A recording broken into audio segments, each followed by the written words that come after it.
Assalamualaikum warahmatullahi wabarakatuh. Perkenalkan, nama saya Natasha Dwi Salsabila dari Manajemen Internasional 3.7. Di sini saya akan mempresentasikan sebuah topik yang berjudul pentingnya memiliki kemampuan negosiasi bisnis. Sebelum memasuki topik kita pada hari ini, saya akan menjelaskan apa itu negosiasi.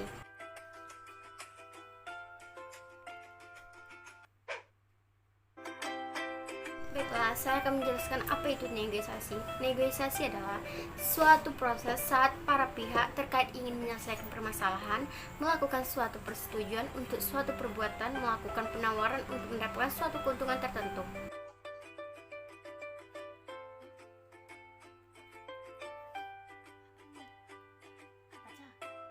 Setelah kita mengetahui pengertian negosiasi, kita akan melanjutkannya ke tujuan negosiasi. Tujuan utama dari negosiasi yaitu adalah untuk mendapatkan kesepakatan yang dinilai saling menguntungkan, menyelesaikan masalah dan mendapatkan solusi atas setiap masalah yang dialami pihak yang bernegosiasi, serta untuk mendapatkan kondisi yang saling menguntungkan bagi setiap pihak yang bernegosiasi. Baiklah, kita langsung saja ke topik pembahasan, yaitu betapa pentingnya kita memiliki kemampuan negosiasi bisnis.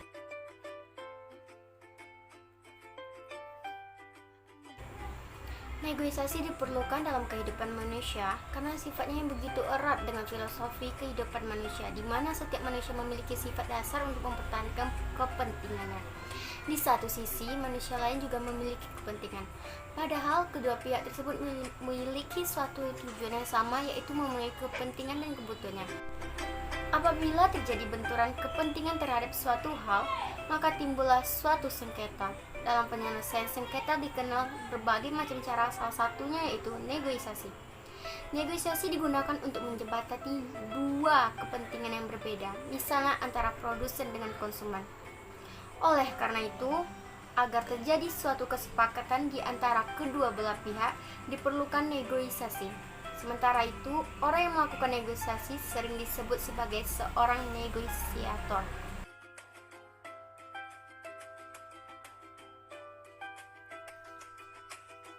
Proses negosiasi juga merupakan sebuah proses komunikasi yang melibatkan emosi, persepsi, dan permainan kata-kata. Negosiasi antar perusahaan, antar kelompok, dan antar individu umumnya terjadi karena salah satu pihak mempunyai sesuatu yang diinginkan pihak lain, dan pihak lain tersebut tersedia melakukan tawar-menawar untuk mendapatkannya. Dalam bukunya Organizational Behavior menerangkan, negotiation is a process in which two or more interdependent individuals discuss and attempt to come to an agreement about their different preferences.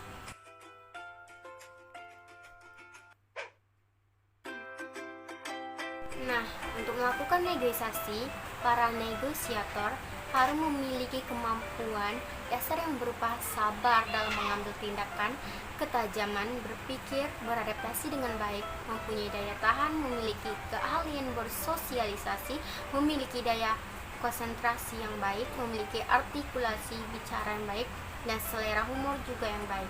Selain itu, negosiator juga harus paham bahwa setiap pendapatnya harus dilengkapi dengan fakta, alasan, atau contoh yang jelas agar bisa dimengerti dengan mudah. Negosiator juga harus menyampaikan pendapatnya dan volume suara yang jelas, pilihan kata, dan intonasi yang tepat sasaran. Selain itu, negosiator juga harus paham bahwa setiap pendapatnya harus dilengkapi dengan fakta, alasan, atau contoh yang jelas agar bisa dimengerti dengan mudah. Negosiator juga harus menyampaikan pendapatnya dengan volume suara yang jelas, pilihan kata, dan intonasi yang tepat sasaran.